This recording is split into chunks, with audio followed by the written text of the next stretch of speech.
The ghastly incident reported from Sandeshkhali in North 24 Parganas district is alarming, is deplorable, to say the least. It is the bounden duty of a civilized government to stop barbarism and vandalism in a democracy.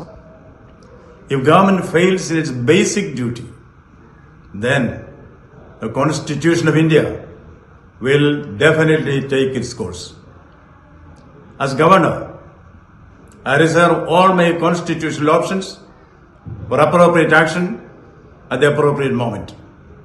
Flexing muscles and parading paper tigers will not work with the people of Bengal. Jungle Raj and Gundagiri will work in a fool's paradise.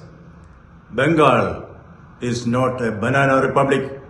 I repeat, Bengal is not a banana republic. Government should do its duty.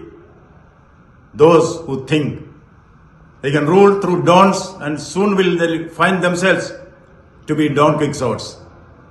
This pre-election violence, which has an early beginning, should find an early end. The sole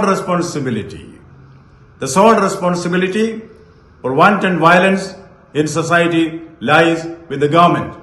It lies with the government.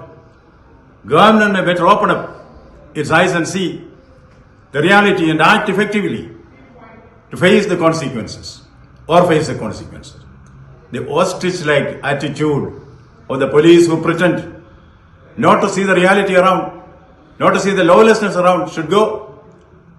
The perpetrators of violence, and more so, their political abettors, will soon be made to realize you can fool some people for all times and all people for some times, but not all people for all times, not all people for all times.